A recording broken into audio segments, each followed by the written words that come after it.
Hi and welcome to Healthy Life Hacks. I'm Jennifer Jeffries, the present day wise woman. I'm a realistic naturopath coming to you from the surfing beaches of Australia.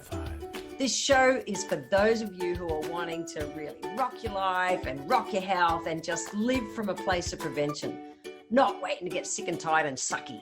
That's it. So let's get into today's episode. I'm curious, what do you read mostly?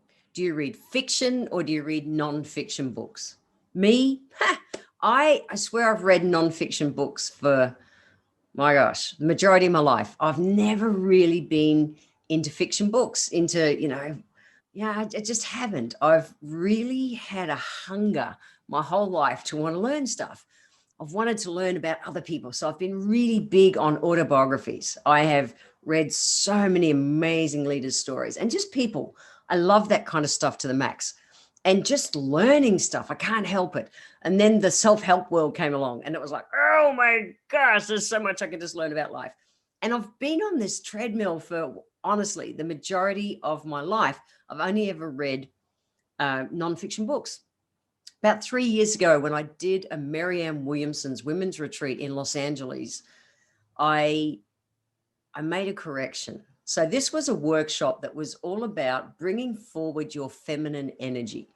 Now, it was about bringing forward your feminine energy across your work life, across your relationships, and also what we bring to the world, what we can do for the world, how we can help the world. And that's my thing. I have to leave the world in a better place.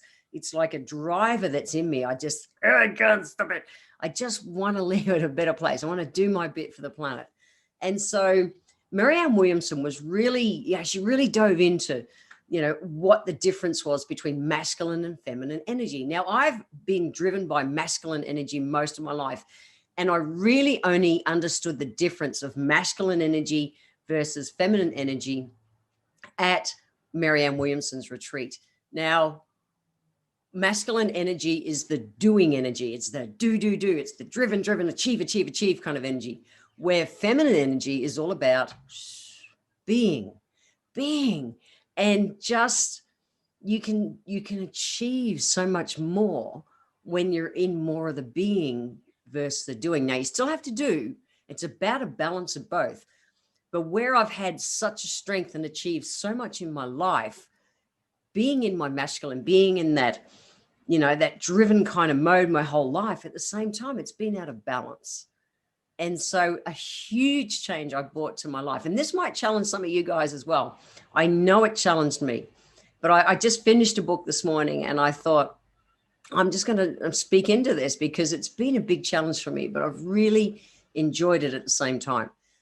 So when I was just doing all the time, being driven, masculine energy, it was great and I achieved, but it was all part of me burning out. And they say that you teach what you need to learn in life. Well, I've needed to learn how to balance that male and female energy, my doing versus my being, so that I don't burn out again. It's big. So Marianne challenged us to read fiction books. And I'm going, fuck no, I don't want to read fiction. I don't want to read fiction. Not only read fiction, it was also about doing audiobooks. I'm going, I don't want to do that. I'm a visual kinesthetic person. I'm not the auditory person. And so for me, to listen to books I knew would be a challenge, and listen to fiction, I'm going like, no, I don't want to do that. It was like, but I live by the rule. As you know, I've shared in previous podcasts. So I live by the rule that if it's hard to do, it's all the more reason to do it. And I knew my driver. I knew my masculine driven vibe is out of balance. I part of it comes from, I remember when I was a kid, my dad would say, Jen, you rest when everything's done. Guys, everything's never done. And so it's been easier for me to keep achieving and drive than it's been for me to be. Now, I absolutely have balance and I have downtime and I go for quality over quantity and I'm really good at switching off and just being.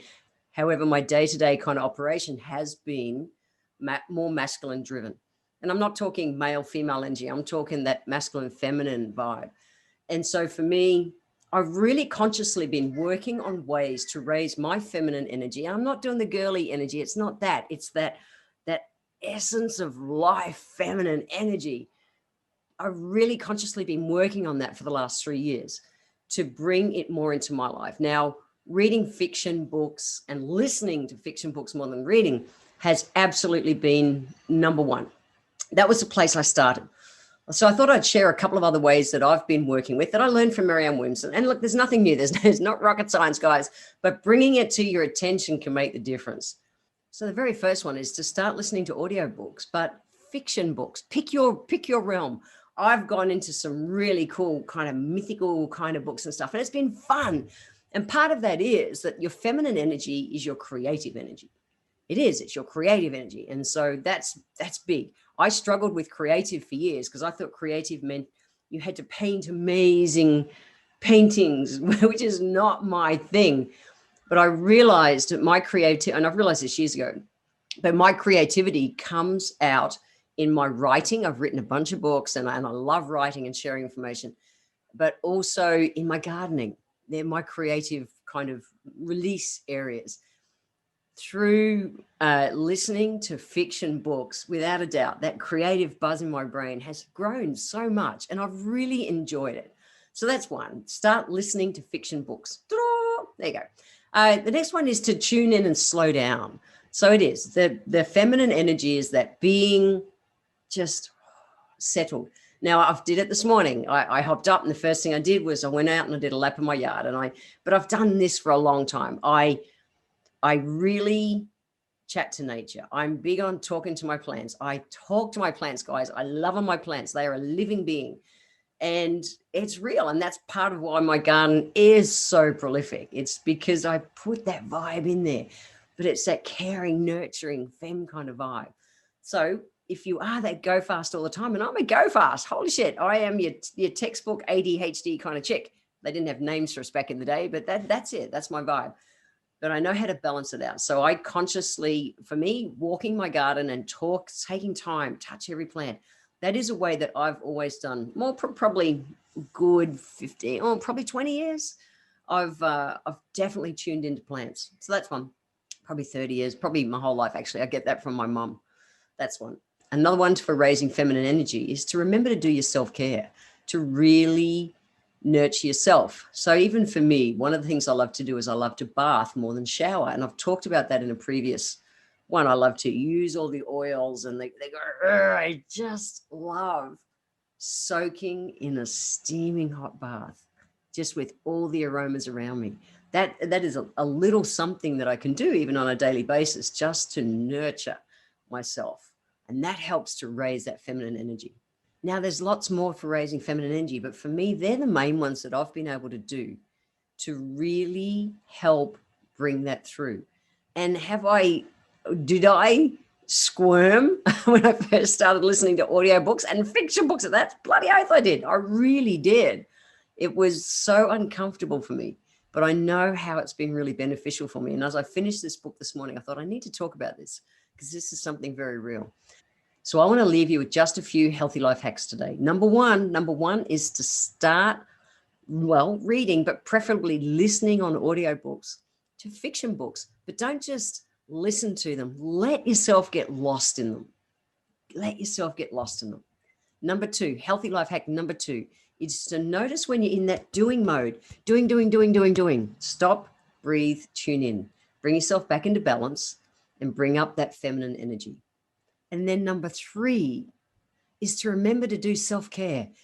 Do something daily that nurtures your spirit. Now go for quality over quantity. If you're in a busy life and kids and work and all that kind of stuff, that's okay. 1% of your day is 15 minutes. I talked about that in a previous podcast. Spend 1% of today nurturing yourself and your spirit. That's it, guys. If you want to grab the show notes, head over to healthylifehacks.com.au. And in the next episode, I'm going to be talking about not being a crap magnet. I want to thank you for being here today. If you enjoyed this episode, feel free to share it with your friends and scroll down to the comment section, guys. It's below the description of the video, because click into the line that says add a public comment.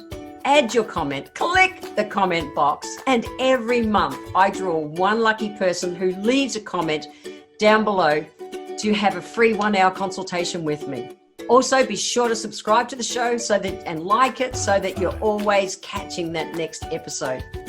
If you'd like to receive a free copy of my Feed Your Body ebook, simply click the link in the comments below, join my newsletter, and you will get the free ebook sent to you nice and easy. So I welcome your emails. You can write to me at podcast@healthylifehacks.com.au. Until next time, guys, remember that when it comes to life, live it, love it, and get on with it.